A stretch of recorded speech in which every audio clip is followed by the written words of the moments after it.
การลบเพจ Facebook จะลบแนวใดถ้าอยากรู้เราไปเบิ่งนำกัน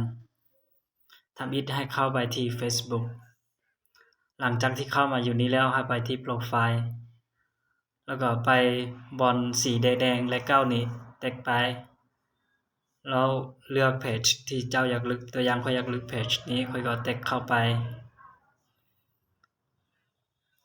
หลังจากที่เข้ามาในนี้แล้วให้ไปบอลที่3จุดอยู่เทิงนี้กดไปอยู่นี้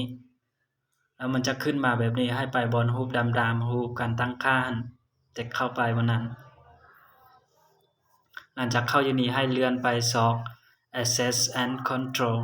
หรือว่าภาษาลาวก็คือการเข้าถึงและการควบคุมวันนี้ Access and Control เบิ่งตัว3ขีดแล้วก็มีจุดดำๆหน่อยๆอยู่นี้แต่เข้าไปใน Access and Control ตัวนี้หลังจากนั้นให้มากดบอล Delete Page หรือว่าลบ Page แล้วก็ไป Continue หรือว่าสืบต่อหลังจากมาฮอดบนนี้ให้ Continue ไปอีกบนนี้ก็ Continue ไปคือกันแล้วมาฮอดบนนี้ให้ใส่ Password หรือว่ารหัสผ่านใน Facebook ที่เจ้าตั้งเอามาตั้งเพจตัวนี้ใส่รหัสผ่านของ Facebook ทั่วไป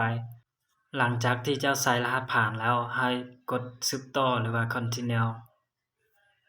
แล้วกด Delete Page หรือว่าลบ Page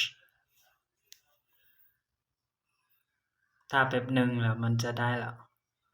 โอเคสำหรับการลบ Facebook Page ก็มีแต่เท่านี้ถ้าว่าผู้ใดมีอิหยังอยากถามก็ถามได้แล้วท้ายสุดนี้เรามีซ่อมแปลงโทรศัพท์อิหยังถ้าว่าทุกคนมี